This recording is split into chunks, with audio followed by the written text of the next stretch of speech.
Testing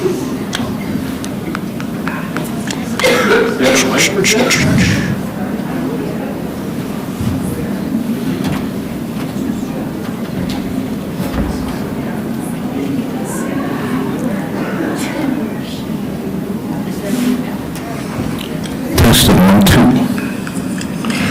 Testing 1, 2, 3, 4. So I'm just testing. Get levels there.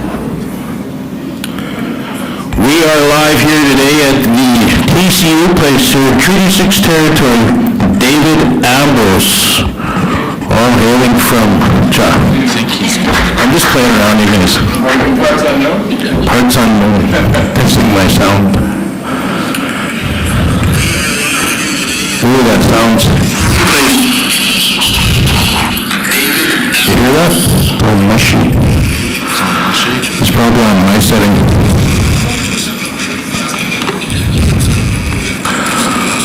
How do you say come here in Dene? Is there any Dene people here?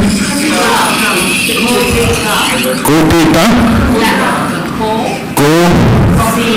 Go Sika? Go Sika? Go Sigao. Go Sigao. Go Sigao, or if you're cool, smell of berry. If you're English, come on. Beat the way, beat the way. How do you say sit in? Nada? Nita. Nita or ape? Nita or ape? Did you know that? Do you know Cree? Do you know any kind of indigenous language? Cookum and mushroom. Cookum and mushroom. Sorry. Well, it's just small bit better than that. So when you're welcoming, you should say danse or elanete. Yes.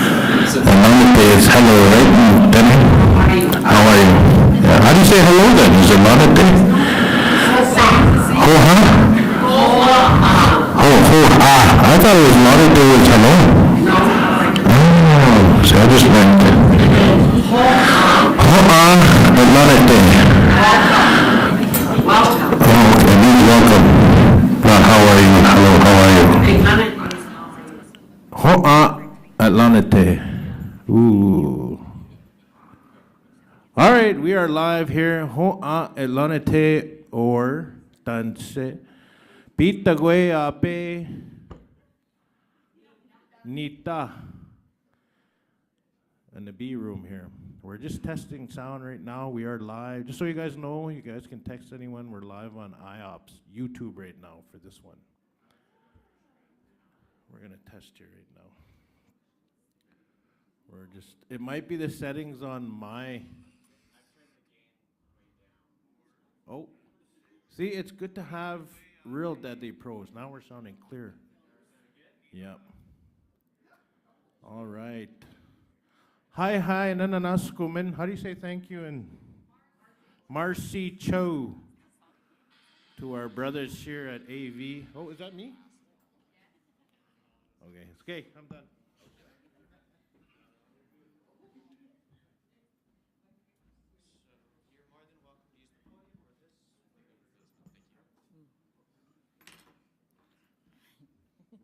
Good morning, everyone. I'm just going to read this on David. David Ambrose opened Theraplay's doors in January 2005. David has dedicated his career to providing high-quality, individualized occupational therapy treatment to children and adults with developmental needs. He has a special interest in using responsive interaction style as a therapy tool to help individuals build skills and meet goals.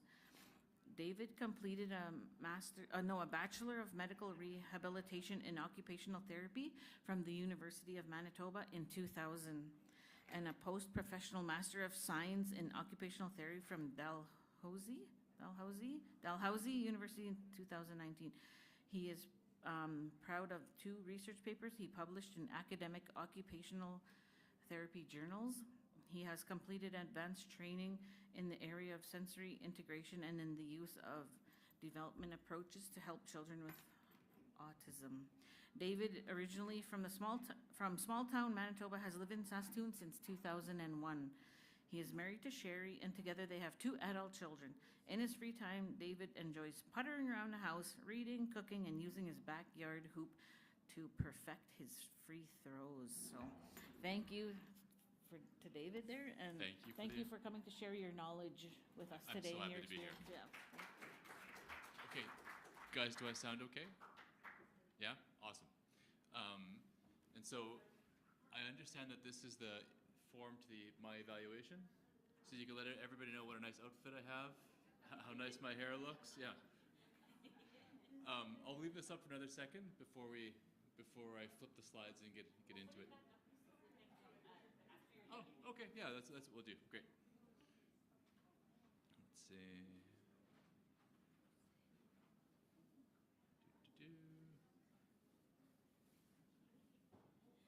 Okay, this is us. We have 60 minutes to talk about sensory processing basics. You know, before I thought I was going to pace around here, I think I might kind of stay up here instead, if that's okay for everybody. I know I've emailed Liz these slides. I know that she'd be happy to pass it to anybody. Oh, sorry, you cannot hear me now. Thank you for the cues. I'll try and talk right into the mic. That's probably better. You know what? Maybe I'll move over here. Is that one even better? Yeah.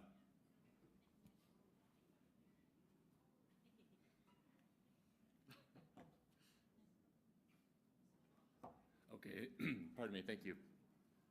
So I know for sure Liz has all my slides. I know for sure that it's okay with me if she passes them around afterwards, yeah? Speaking of things that Liz has, back when we were planning for this to be an event in the fall, I sent her a whole binder full of pictures and resources and ideas about how to do sensory things in schools. I know she has it. I know she worked hard to try and put a few things together for everybody. I hope that it's there and available. Did I lose my wallet? Where did you find it? Oh my God. Okay. So, I know you wouldn't mind me interrupting. no, thank you. So if you didn't hear, I lost my wallet. It was in the washroom. We'll just make sure everything is in there. Amazing. Thank you. It's easy to tell when there's no cash, right?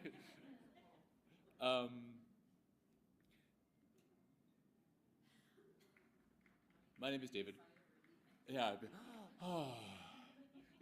Yep. I'm gonna go off my script a little bit. You guys are smart to come to the first one. I'm excited. I think this is going to be my best presentation of the day. You're going to get the best version of this information. So thank you for being here. I've been an occupational therapist for 25 years. I've owned TheraPlay for the last 21 years. Like we talked about, TheraPlay is a fee-for-service occupational therapy clinic here in Saskatoon. All of us see kids in the clinic. All of us work with schools. Some of you folks might have seen some TheraPlay therapists visiting your schools. I know that Ellen goes and Melissa goes, and I think maybe one more therapist will go, maybe Hannah. I know they always come back asking, when can I go again? They really enjoy visiting your communities and the warm welcomes that they receive. Today, we're going to talk about one small part of sensory stuff. We're going to talk, of autism. We're going to talk about one small sensory part of autism. I use sensory thinking every day in my practice, but I don't want to pretend like it's the only way to help kids. I don't want to pretend like it's the only tool that helps, because of course those two things aren't true. Of course there's lots of ways to help kids. Of course there's lots of tools that we can use. But because we're going to talk about sensory, I'm just going to focus on sensory today. 60 minutes is not very long for us to talk about sensory. So I've tried something different with this presentation. I've compressed a lot of information into 2 main ideas. We're going to talk about 2 main ideas, and they'll spend at the end of the presentation tying it all together. I know about myself, I'm way better at this when we're talking. So if you have questions or comments or concerns or compliments, I'll take them all while I'm presenting. Okay? At the end of this presentation, you will have an understanding of what sensory processing is, why we use it to support kids, and how to start using it in your schools. Sounds good?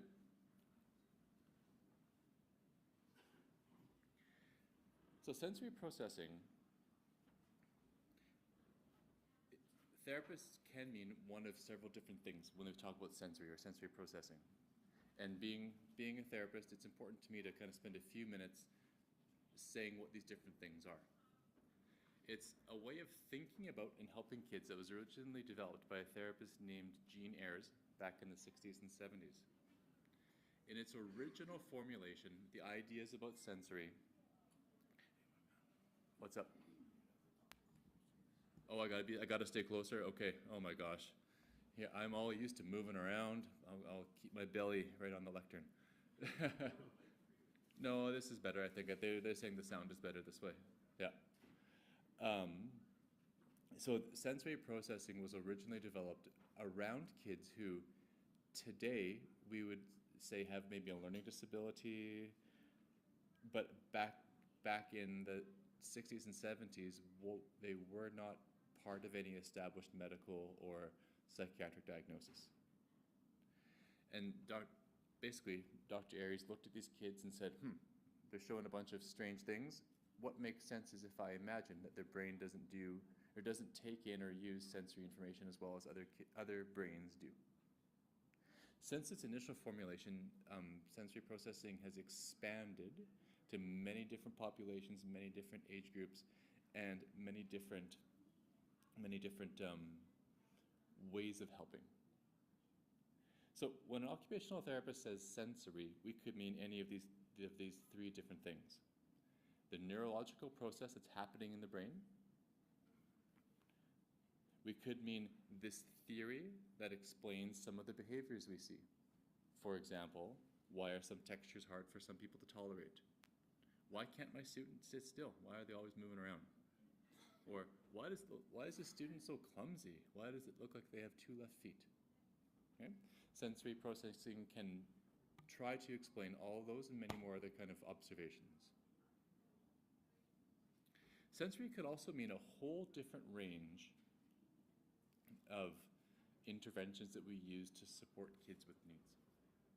It could be as specialized as what I do in the clinic, where I'm seeing a student one-on-one for 45 or 60 minutes, and I'm doing sensory things to help build skills and attain goals. It could also mean a lot of the stuff that we're going to talk about today, where we're going to use tools and techniques and strategies and tips to help meet sensory needs out in real-world environments to support kids to do their best.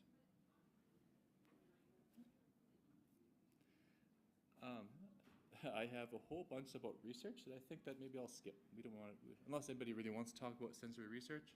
Going once, going twice. No, okay, skip the research. You got it. If anybody really wants to know, we talk about it privately. I'm happy to chat. Okay. So, the first of our 2 big ideas. Here we go. The big idea number 1. This is the absolute upper limit of my graphic design and my PowerPoint skills, and I did it just for you. So this picture is my attempt to show how the senses from different parts of the body come into the brain and how the brain uses that sensory information to do what it does, to make our behavior.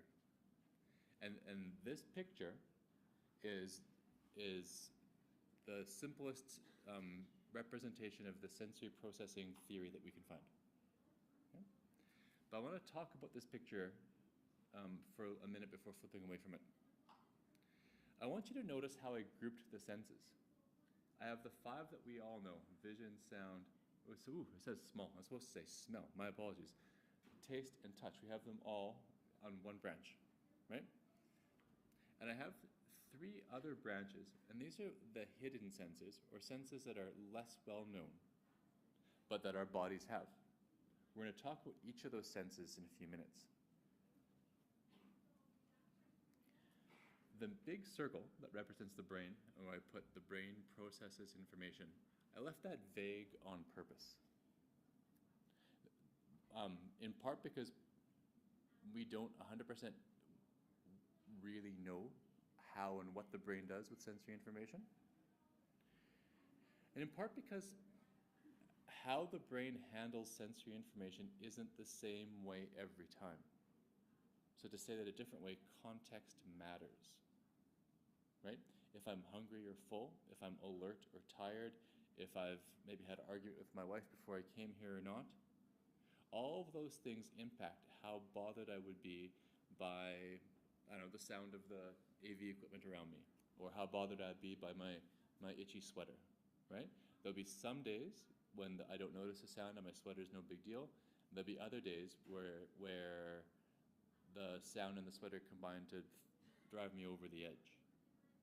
Does that make sense? Yeah. And so it's not the same way every time. Context matters.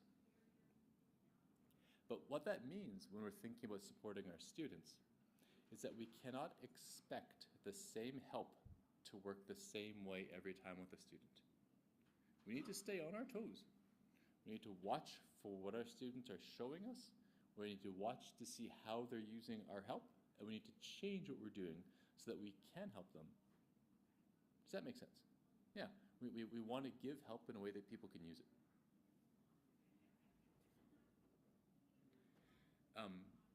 The last word on the slide, behavior. Behavior also means a lot of different things. We'll spend lots of time today talking about attention and focus and self-regulation. That's part of our behavior, and that's part of what sensory processing supports or kind of causes some trouble with. Behavior also means our, I call it our motor behavior, our physical skills, right? The planning, how we're going to use our body, and the doing of those plans with our bodies. If we're coordinated or clumsy, right? That's part of sensory. And behavior also means like homeostasis, right? Our brain is responsible for keeping our bodies going, our heart ticking and our stomach's working, all the rest of it, right? We don't need to think about it, but our brain does it. I want to pause. Anybody have any questions about this? Here we go.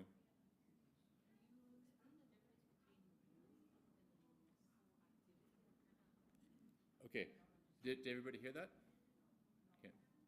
She said, Dave, those glasses, magnificent. Okay. So that's my favorite joke, and I'm only going to allow myself to do it one time. So the question was, can you explain the difference between muscle action and movement? Did I hear that right? Yeah. Oh, yes, we will talk about the difference between vestibular and proprioception, and we will talk about that lots in a minute or two. Okay. Further questions?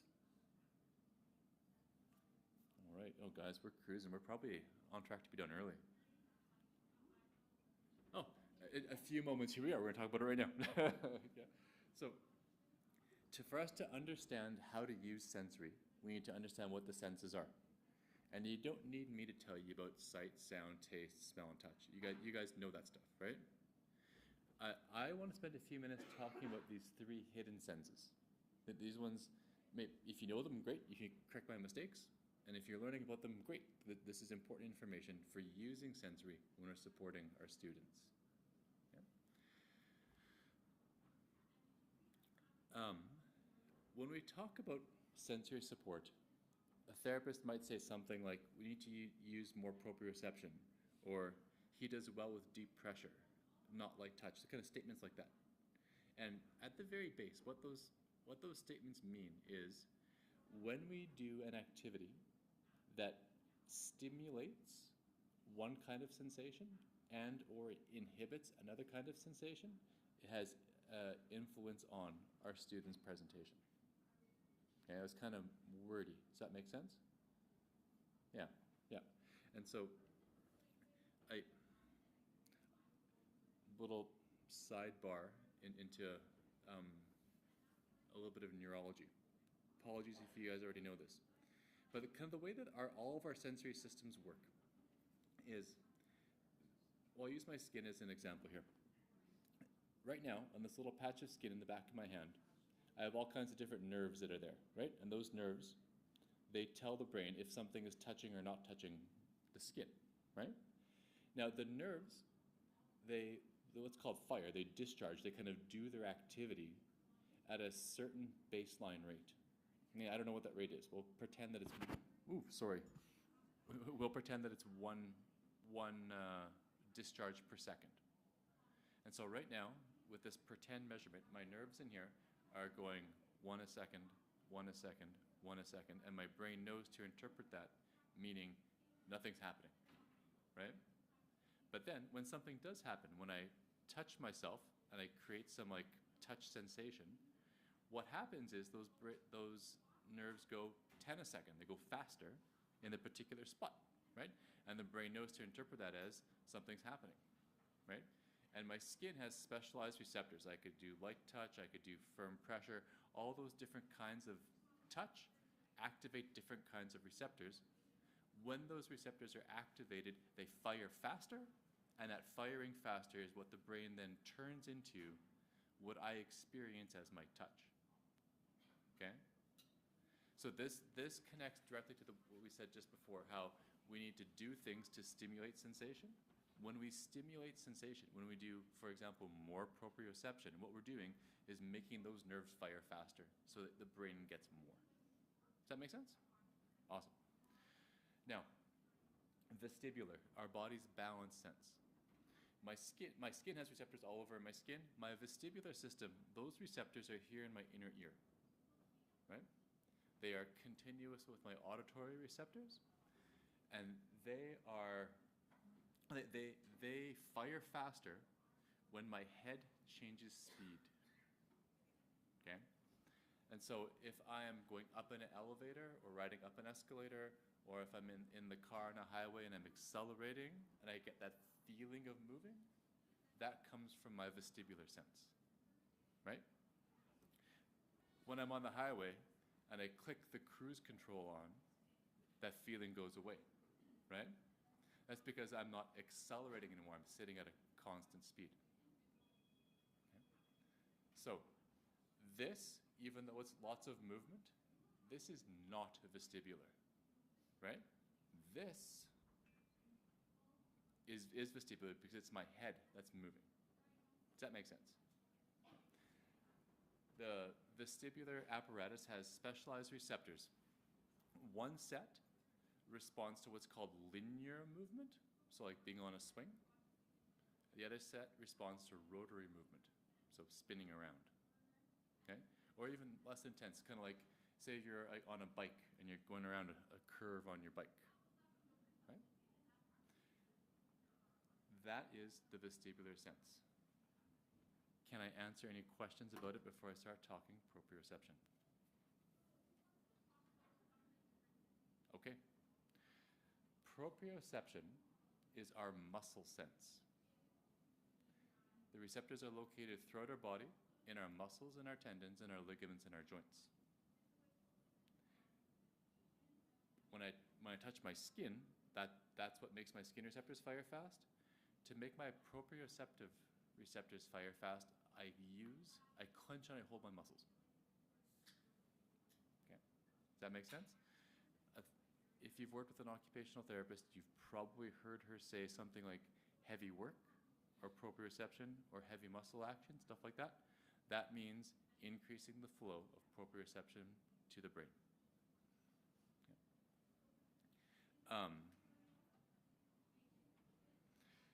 Proprioception is used to help make our body movements automatic. Like you've heard of the term muscle memory? That comes from our brain using proprioceptive information. An easy way for an adult to think about it is what happens if you rent or borrow a car, right? When you're in your own car, you're automatic, right? You know where the radio is, all the environmental controls, the gas and the clutch and the brake, everything's like, you know, your brain, your body knows, right? When you borrow somebody else's car, even though all the parts are roughly the same area, it's just a little bit off. You have to like think about it for a second, right? You need to like, adjust a little bit if I want to make the heat more or less, right? But then with a bit of practice, it becomes automatic. That practice or that making it automatic comes from your brain repetitively doing the same motion and learning from it. Does that make sense?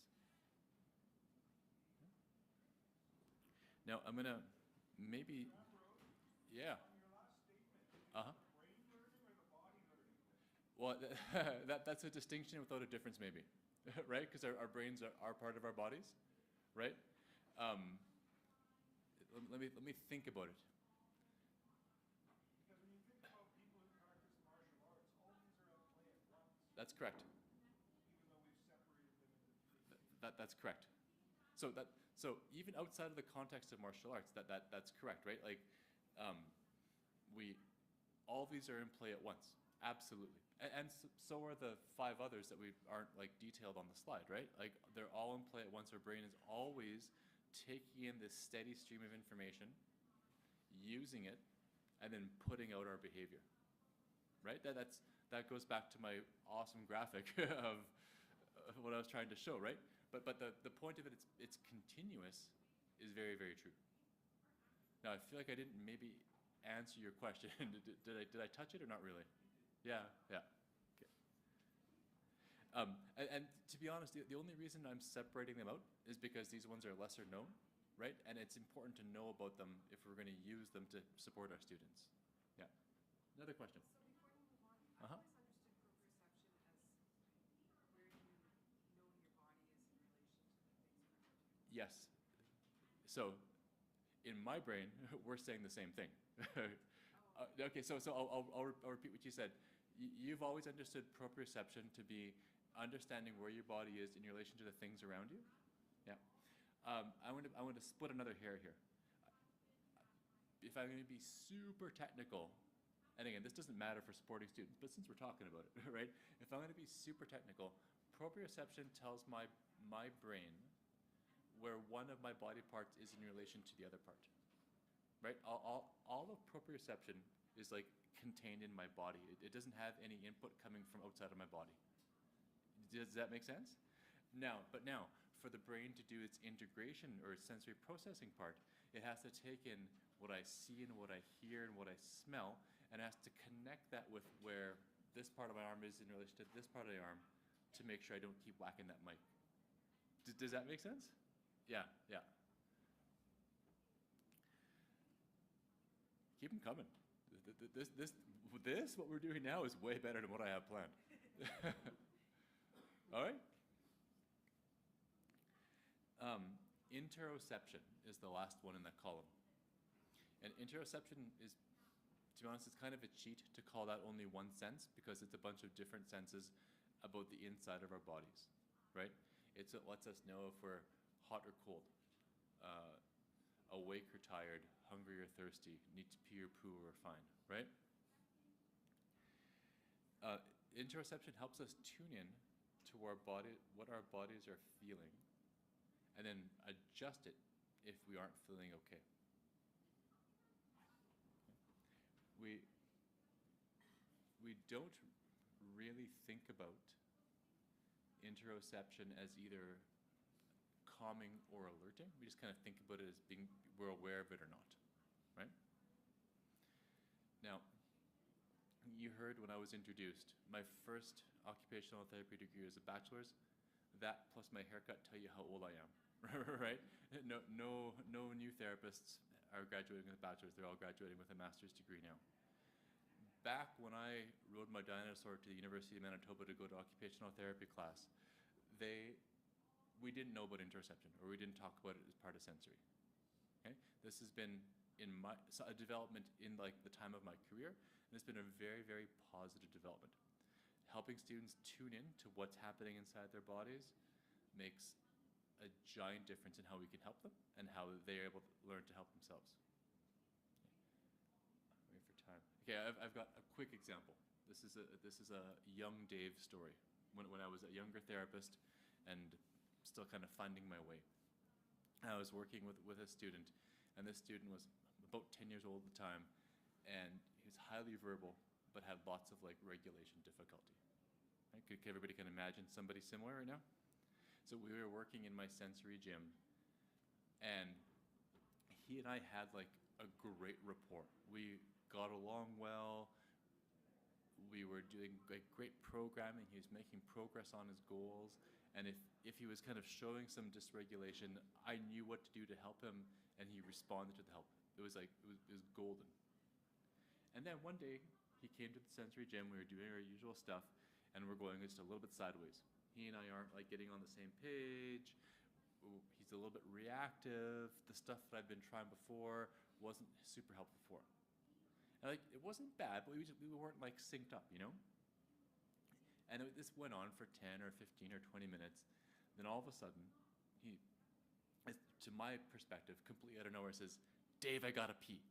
And he, as fast as he can, rips out of the gym into the bathroom and starts to use the bathroom. You know, I'm like a responsible therapist, so I'm like trying to catch up to him, and I'm listening outside the door, and like, this boy is peeing, right? Like, if I had to pee that badly, I don't know if I could be upright. You know what I mean? I couldn't think about or do anything. Now, on one hand, I'm sure you're like, wow, cool story, Dave.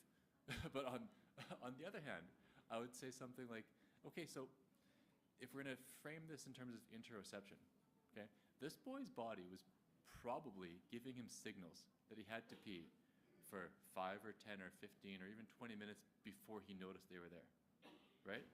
And if I'm like overlapping how, like, if I'm like 10 minutes out of PA and I really got to go, but I'm just going to wait till I get to PA, you know, how I feel in that moment. And that's like all I can do to kind of keep the car on the road, right? How did this poor guy feel? And of course he and I weren't in sync. His body was like screaming. His body had to scream at him before he could notice it, right? And then once he noticed it, we were back on track. Everything was great. And so, if I had known about interoception at the time, that would have been like a big clue for me, and I would have just, you know, we would have done some interoception programming, helping him tune into that sooner, and then how much smoother will his life be? Would his life have been if I could have taught him that back in the days? Does that all make sense? Yeah. So a young Dave story illustrating how we need to be tuned into what our bodies are telling us for us to be at our best. Okay.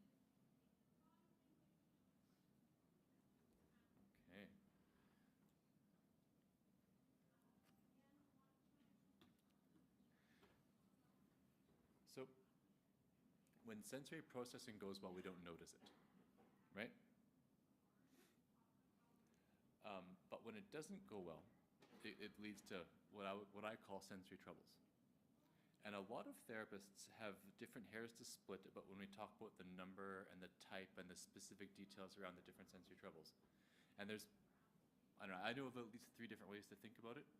They all have like their pros and cons.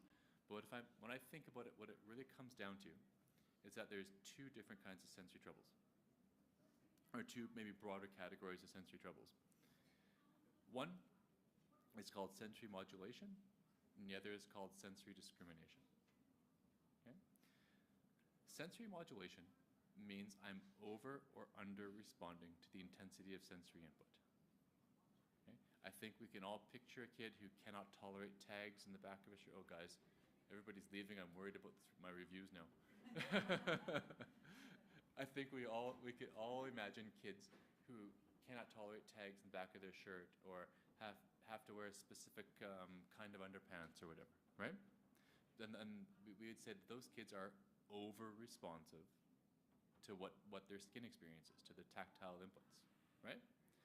We could all imagine kids who don't settle down until they've, I don't know, run 10 laps around the gym or climb the monkey bars 15 times or whatever, right?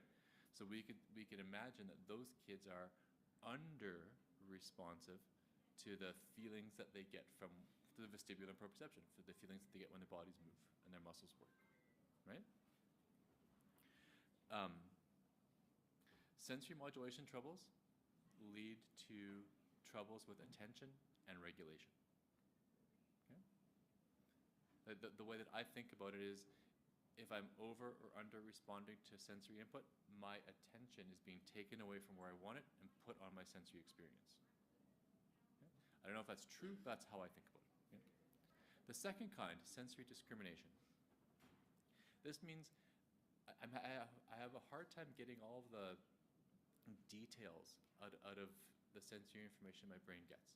So I'm not over or under responding, but like I'm working with kind of a fuzzy or incomplete picture. These kind of troubles lead to troubles with what we call motor planning and motor execution. So these sensory discrimination troubles lead to being clumsy or being uncoordinated. Okay? Sensory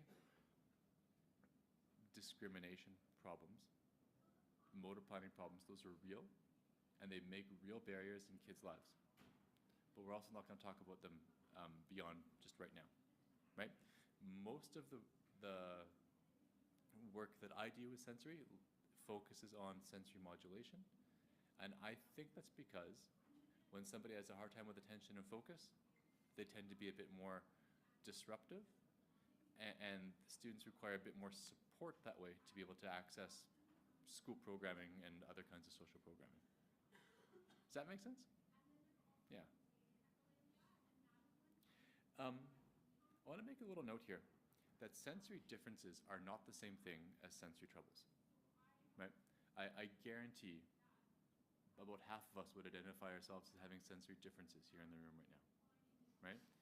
Maybe you're looking at my wool sweater and you're thinking, how can that guy be wearing that? That would just make my skin crazy, right? or maybe we can't tolerate tags, or maybe it's hard to find socks that feel right, right? But if we have a difference and it doesn't stop us from doing what we have to do, there's no problem, right?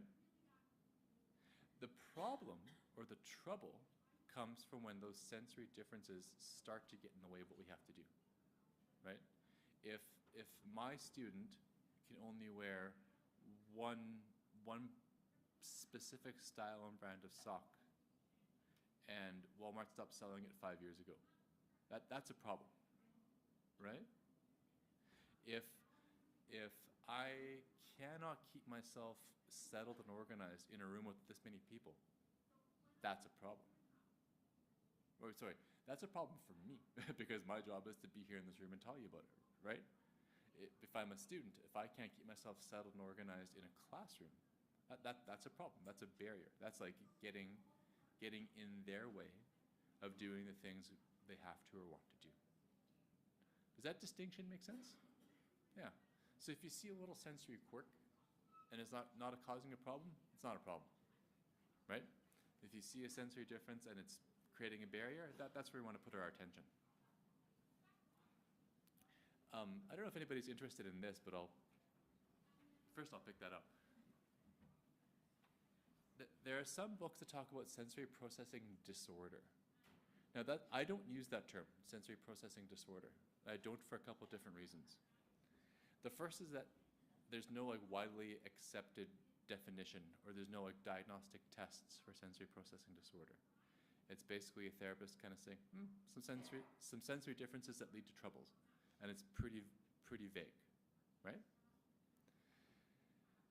Back in I want to say the middle 2000s, like 2005, 2007, 2010 kind of time, right before the DSM-5 was published, there's a group of therapist researchers who were trying to make a push to have sensory processing disorder included in the DSM. And at that time, the advocacy effort failed. The editor said there's just not enough information or not enough good quality research about it, so we can't include it in the book. And the last one is about mindset, right? I'm not sure it's helpful to tell the students I work with that they have a disorder. You know, I think it's encouraging of a growth mindset to say, yeah, you've got some differences and maybe we need to build some skills, but we can do it, right? Nobody wants to feel like they're a problem that needs to get fixed. Nobody wants to feel like they're a problem that needs to get solved. If we focus on growth I've learned in my practice, I'll say, if I focus and if I maintain a growth mindset, my clients maintain a growth mindset. So those are the reasons I don't use the term sensory processing disorder. Pause for questions. All right. Oh, guys, we're all motivated to get done early, hey? What's for lunch today? Do you guys know? Oh, it's going to be surprising when we get up there? All right. Okay. Probably something, I mean, they do a good job here, eh? Go ahead, there we go. No, no, not at all. When we work with kids, when kids have like an under response to a given stimuli, Yep, we might dismiss them as stoic. yes, And often, when kids have an over response to a disproportionate response to a given stimuli, let's say they're dramatic. okay, well, I didn't expect you to say dramatic. I thought maybe you were gonna say hyper, but you're absolutely right. Yeah, you're absolutely right. And just, looking at this now makes me think differently about those dismissals. Yeah, that's a good connection to make. If we're on a big spectrum Uh-huh. of behavior, where is that line between what's normal or a gift and what's dysfunctional? Now, this is gonna be a super annoying answer, but the honest answer is, it depends, right? It depends on what do I have to or want to do, right? And it depends on how or if those sensory differences create barriers for those things that I have to or want to do, okay? Pardon me. If, in my professional life, I cannot get away with wearing sweatpants and a comfortable t-shirt, right? I mean, I could, but your opinion about me would be very different standing up here if I was wearing my home loungewear.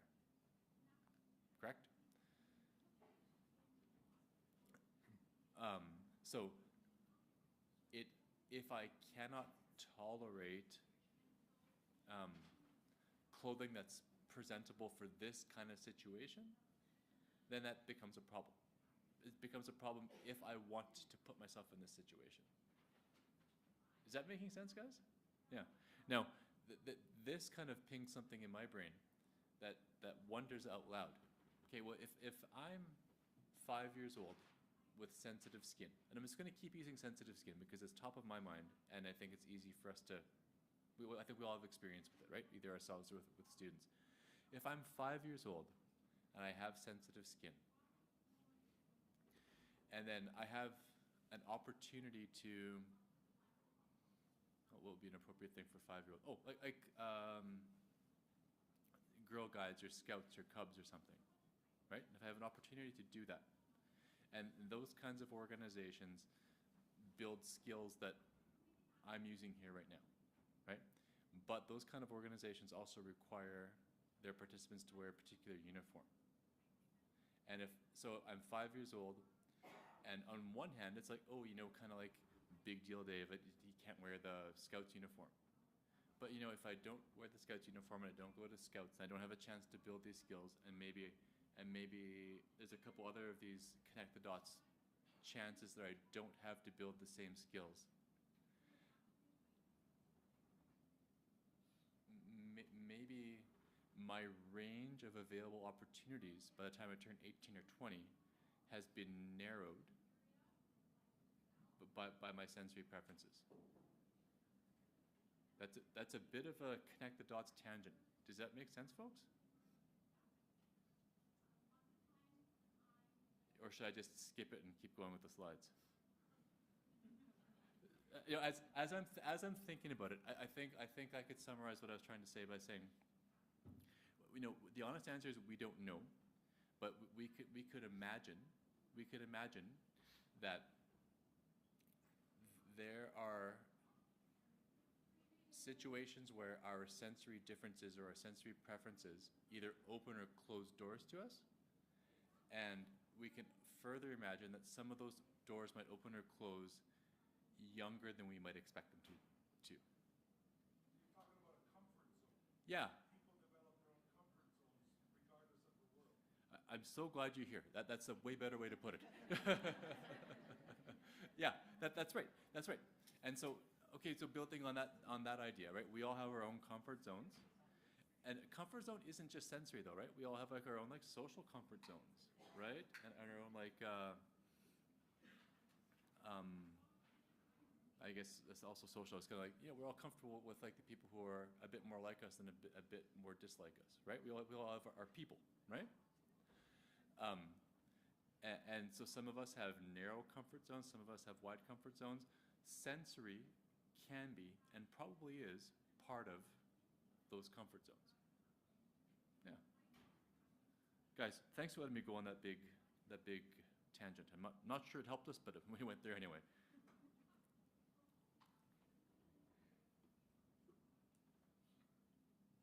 Okay, here's the big idea number 2. That we can do things on purpose to help our students. Right? Now, we've just learned all of the basics of sensory, kind of what the different sensations are, how to make more or less of them, that kind of information going into the brain, and understanding that some of our students have sensory troubles.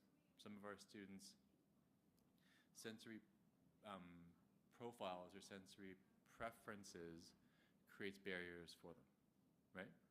So the next step is to understand that we can do things, we can do sensory things on purpose to help our students better do the things they want to do or have to do. Okay?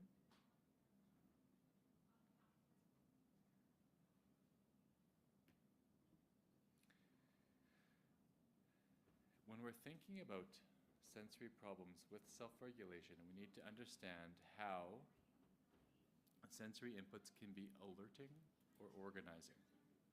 Okay? So alerting. This alerting means kind of bringing us up, right? And organizing means keeping us level or calming, right? Think about, for vestibular, think about being on a porch swing or like a rocking chair or glider compared to a ride that does this at the exhibition, right? The rhythmic, linear, predictable motion is organizing. That's why we rock babies. I still have, in fact, been doing it all day. This is the sway I used when my kids were this sized, right? And that's why we don't spin babies when we want them to go to bed, right?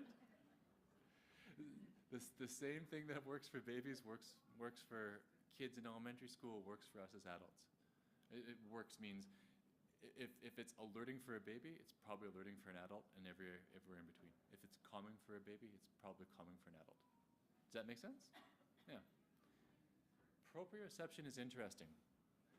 Back when I was in OT school, and I would say that this has kind of shown itself to me to be true over the course of my career, we do not think that people are over-responsive or get over-alerted from proprioceptive information. Okay? Now, we could all imagine somebody who's sensitive to touch getting enough touch to kind of freak out, right? We could all imagine someone who's sensitive to movement getting enough movement to kind of be not okay, really dizzy, kind of off for the rest of the day, maybe vomiting, right? That same thing does not seem to exist for making the muscles work hard. Okay? Now, there's 2 important asterisks that I've learned in my career. The first is that's not true for kids with like cerebral palsy or another kind of like neuromuscular diagnosis, right? So for those guys, when muscle contraction hurts, then it can be overwhelming. The second asterisk is it's the student's perception of what is hard work, what is heavy, not the adult's perception of what that is. Here's another young Dave story. Oh, the 14-minute warning. Wrap it up, Dave. But this young Dave story is worth it, though.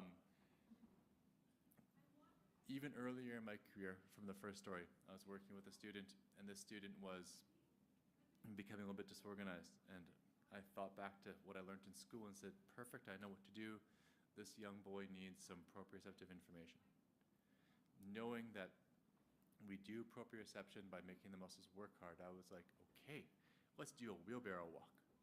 And the student was like, yeah, okay, let's do a wheelbarrow walk. And in my brain, I'm like, okay, well, maybe there and back and there and back 3 times. That'll be enough. That was my idea. That's what I was thinking. And the student took 1, 2, 3 steps and then kind of crumbled down. And now all of you are smarter than I was back then. You're all knowing, well, Dave, he's done, right? Young Dave didn't recognize that.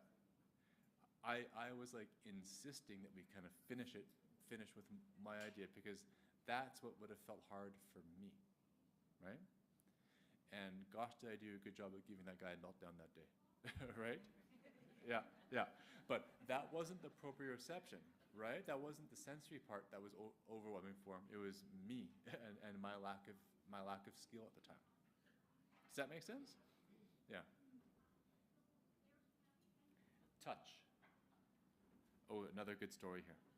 Okay, let's imagine that it's the middle of June, and it's Friday after work, and oh my gosh, it's been a week, right? It's been a week. The kids are just extra kids, right? There's just a lot going on in the classroom that week, and so it's Friday, and the kids are gone, and you're able to take a full and deep breath for the first time, and put yourself into somewhere that's relaxing. Maybe you're on your own, or maybe you're with your family, or maybe you're with your friends. And you're just, wherever you are, you're just unwinding. And as you take that next nice, deep breath, you feel a spider go across the back of your neck. I was hoping somebody would do that. I've been telling that same story for 25 years, and I still get the heebie-jeebies when I talk about it. Okay? So, that's an illustration of how light touch is alerting, right? Now, after that spider goes across the back of our neck, what do we do? Yeah, we'll freak out, jump up. Eventually, we'll get to swatting it away and like maybe rubbing it or scratching it, right? Now, that rub and the scratch is different. That's like the firm and sustained touch, right? And so the light touch is alerting, and the firm touch is organizing. That's why we use weighted vests, weighted blankets, neoprene vests. Those tools activate those deep touch receptors, which are calming and organizing. Does that make sense? Okay, I saw one person do a jump and a gasp. Does anybody else want to be brave and tell me if they did one too? No?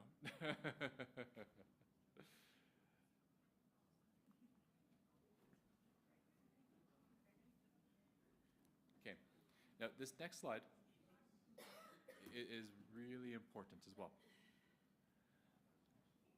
The activities that we pick for our kids, right? But right now we know what the sensations are, what the senses are. We know how to make more of them if we want. We know that some are organizing for kids and some are alerting for kids, right? We have all that information, right? And so we know that we can do sensory things on purpose to help our students, right? An important part about sensory is that it's not just the activity, right? It has to be meaningful for the student. They have to be engaged in it, okay? And I'm sorry if anybody here's a physiotherapist, but I'm going to talk bad about physio for just a second. When my body hurts and I go to physio, they poke and prod me, and they send me home with exercises. And as long as I do those exercises, my body usually responds and I start to feel better. I could be on my phone if I'm doing my exercise. I could be watching TV. I could be helping my daughter with homework, right? But as long as my body is doing the exercise the way the physio told me to do it, the part that's supposed to target will kind of get targeted, right? My brain could be anywhere. That is not the same with sensory exercises. For sensory, we need our students' brains present and engaged in the activity. Picking the right activity and creating engagement together deliver the maximum impact. Does that make sense? Yeah. And so there's lots of different ways that you might engage a student, right? If we're lucky, we have students who find the activities engaging in and of themselves. It's just so fun to jump and swing, whatever, right? Sometimes we as the adults got to work a little harder than that, though. sometimes we just need to join in. Sometimes students really do well with the activities when we co-participate with them, right? You know, more or less of our imagination, more or less of their imagination. But if we're doing it together, there's a group of students who do well with that. For other students, I've seen students respond to giving them challenges, right? If we're doing a particular sensory bouncing on the ball, I bet you can't bounce 100 times. No way you can't. Stuff like that. Or if another common activity that I like to do is like scooter board on your stomach and pushing with your hands, right? Oh, bonus question. Let's imagine this. I have a big scooter on the floor. I'm lying on my stomach, and my hands are pushing on the floor to make the scooter board go. What are the two main senses that's activating? The shoulder sense? Sorry. I think you're saying proprioception, right? You're saying proprioception. Perfect. What's the other main sense? Absolutely, vestibular. Yeah, absolutely. Good job, guys. And so, doing this activity, maybe I'll get my timer out. Okay, there and back, 20 seconds. I bet you can't beat that, right? There's just some kids who engage with the activity for that bit of competition, either against themselves or against me, or you, right? And there's another set of kids who need like the kind of like structuring techniques that you see on the slide here. I'm not going to get into how to use picture cues and whatever. I think that's another of the breakout sessions, and anticipate you guys will get a chance to see that. If I'm wrong, come find me at the end of the day, and we'll talk all about it. Okay? Okay. 7 minutes. Perfect. I'm on the last slide. Putting it all together.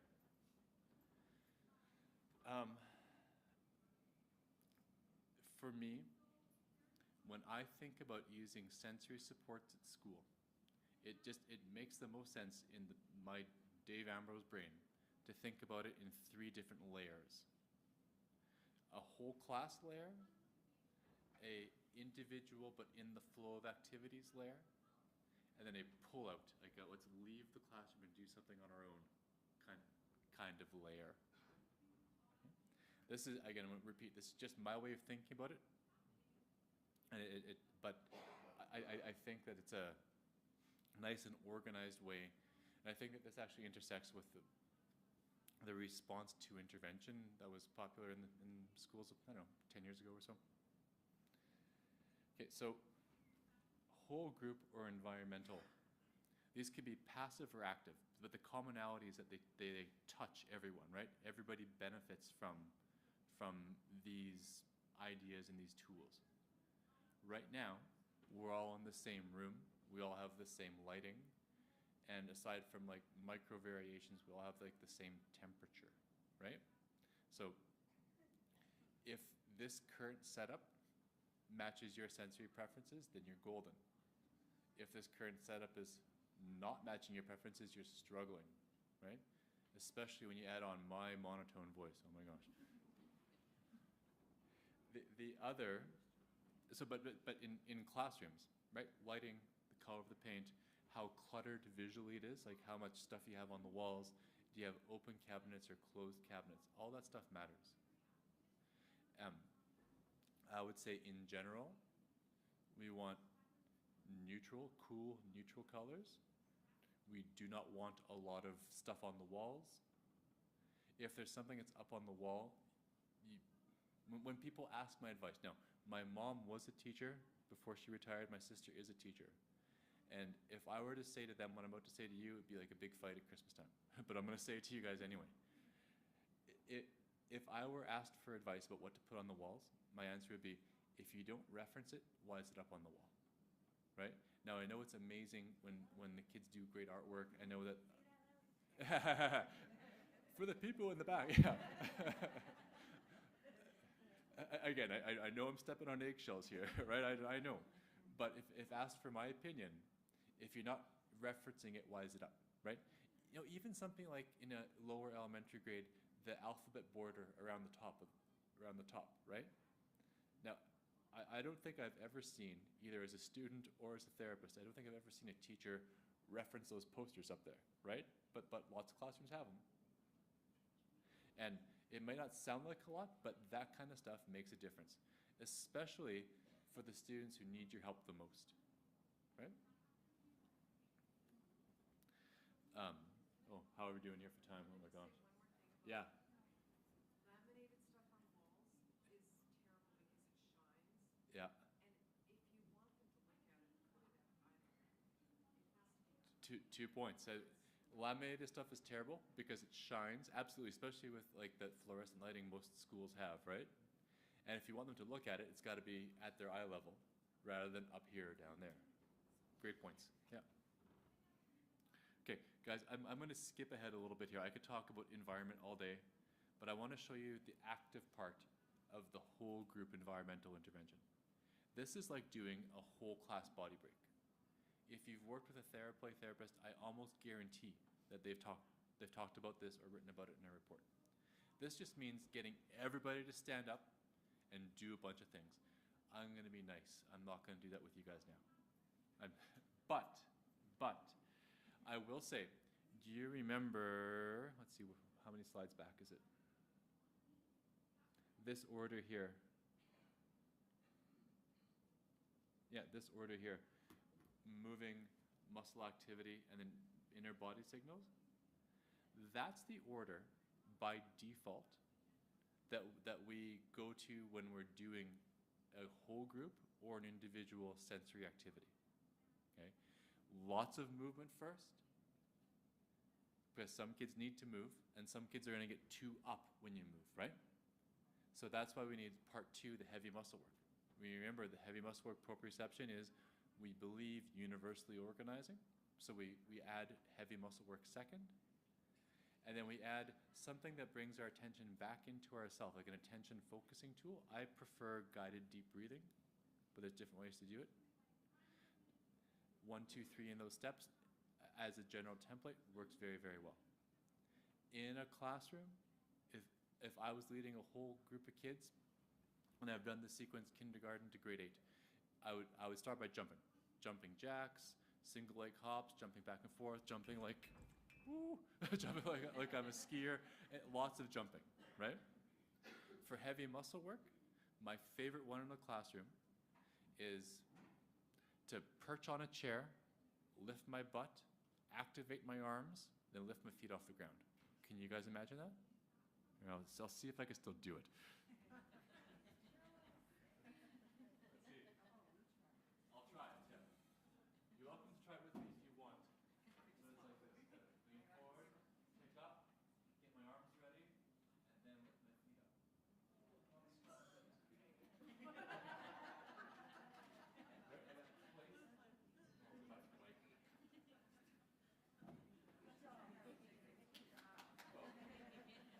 Thank you.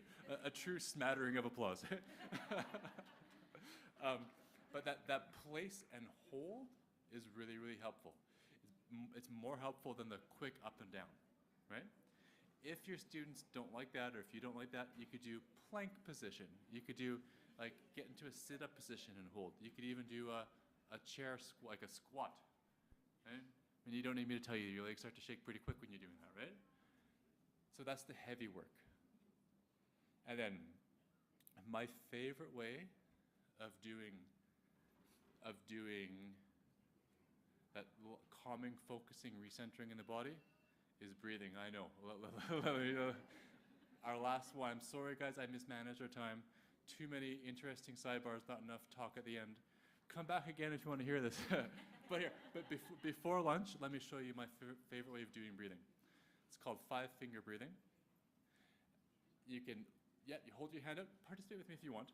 Use the one finger from the other hand. Start at the base of one finger, doesn't matter where. We're going to breathe in and move our fingers up. Pause there. Breathe out, move our fingers down. Pause there. And then up. And down. Okay, I won't do all 5 fingers, but you guys get it, right? The important parts are the pauses, right? So it's more, I think about it even more as intentional breathing rather than deep breathing, right? now this is gonna sound terrible in the mic, but if I'm doing deep breathing, but without pausing, I'm like, right? That's deep, but that's not organizing. But I could do shallow breathing with the pauses to have you organizing. Okay? Guys, I'm so sorry I didn't get to talk about the rest of the stuff. That was totally my mistake. I lied to you. This isn't the best one. I'll be better next time. Thank you. Oh, yeah.